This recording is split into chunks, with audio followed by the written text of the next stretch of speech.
Friends, good morning. So this gospel, this word that Jesus gives in this gospel today, man, my brain just did not work there for a second. Okay, this word that Jesus gives here this morning to the Pharisees and the scribes about this evil, unfaithful generation, there's no sign that will be given except the sign of the prophet Jonah. What does that mean? Few thoughts, just preliminary thoughts before I get into what I want to say. That oftentimes when we think of the historical claims of Christianity, one of the things that apologists of the faith will often point to is the willingness of the apostles to die for the gospel, to die for Christ. Like, no one dies willingly for a lie that they know is a lie. There's plenty of people who die for lies that they think are true, but no one dies for a lie that they know is a lie. That's a modern take on apologetics, pointing to corroborating the Christian claim. If you go back to the early church fathers, though, like one of the things that they pointed to as a corroborating point to the claims of Christianity was scripture fulfillment.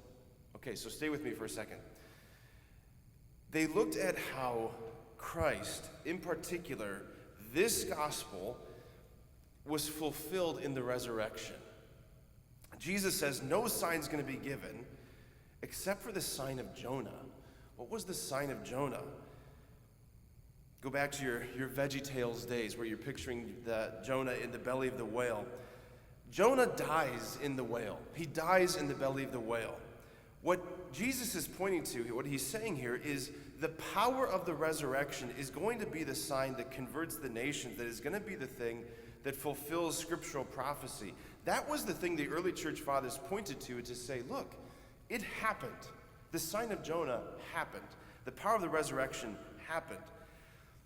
I had all this in mind with this first reading we had, because I don't know, recently I've just been kind of sharing this idea how the Paschal event, the incarnation, the life of Christ that we see unfolding in the New Testament was present in seed form, hidden in the Old Testament. If you recall I don't know if it was last week or the week before, we were journeying through the Genesis text, the story of Abraham and Sarah, that whole saga. And the scriptures highlight the infertility of these two and the sadness of all of that, and how the wild promise comes to them through God that even in their old age, they would have an heir, the fruit of their own marriage. There's that scene where God, through his angelic visitors, he makes this wild promise again to Sarah. She's now in her 90s, right?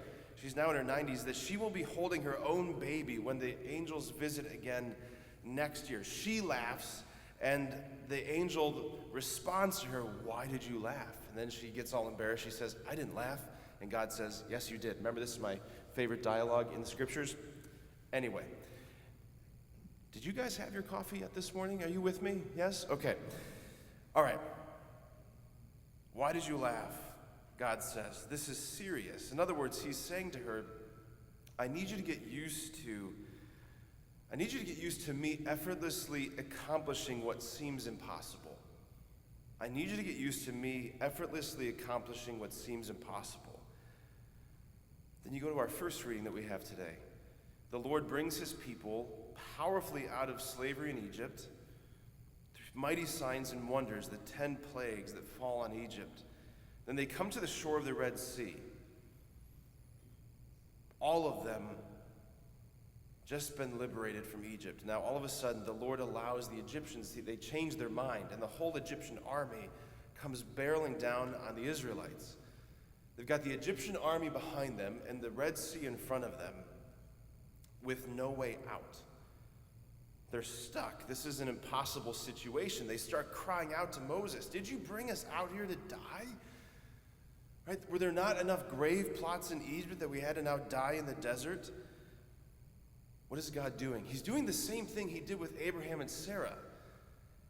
He's whispering this sort of secret of the resurrection. He's saying, I need you to get used to me effortlessly doing impossible things. I'm about to do something impossible, and I need you to get used to this. Moses tells the people, he says, "Fear not, stand your ground, and you will see the victory the Lord will win for you today." Imagine how ridiculous that must have sounded. The Israelites have nothing. They're not an army. You got the Egyptian army behind them, all the chariots, the swords, all of it. Moses saying, don't worry, don't worry, we're going to be fine. Fear not, stand your ground. You will see, these Egyptians whom you see today, you will never see again. The Lord himself will fight for you. You have only to keep still.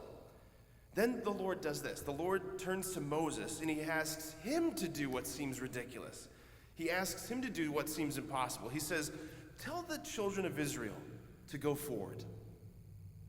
You mean just like right into the ocean and right into the water? Yeah, tell the children of Israel to go forward. And you, Moses, lift up your staff, and with hand outstretched over the sea, you split the sea in two, that the children of Israel may pass through it dry land. It's as if God is saying, hey, Moses, all I'm asking you to do is just lift up your hand and just split the sea in two. How come you didn't think of that before? Just split the sea in two. Just do that.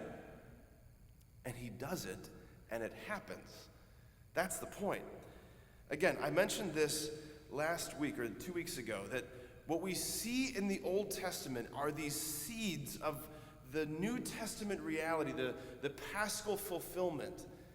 Like this scene at the Red Sea, it is a Paschal resurrection icon. It's suddenly the turning of events in a way that was utterly unforeseen, utterly effortless on God's part. I need you to get used to me effortlessly accomplishing what seems ridiculous. Hey, Sarah, 90 years old, I know. You're about to be a mom. I need you to get used to me effortlessly doing what seems ridiculous. J.R.R. Tolkien, the author of The Lord of the Rings, he has this beautiful word. I think I shared this 2 weeks ago, but he said in English we have the word catastrophe, right? The sudden turning of events towards the bad, towards calamity. He says we don't have an opposite of that in English, so he coined the phrase, the word eucatastrophe. Good catastrophe is what it is. The sudden turning of events towards the unimaginable good. This scene at the Red Sea, it is a eucatastrophic icon of the resurrection. A eucatastrophic icon of the resurrection. It's the sign of Jonah. Jesus buried in the earth 3 days. No one saw that coming. Not even his closest friends. You know why? Because no one embalms a body with 100 pounds of aloes and spices because they think something else is going to happen.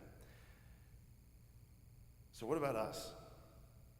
Are we living our lives as witnesses of eucatastrophe, of the sudden turning towards the good? Do we live in light of that? Do we reflect on that? Do we savor that? Do we witness to that? That's the invitation today, to ponder that and to witness from that. Amen.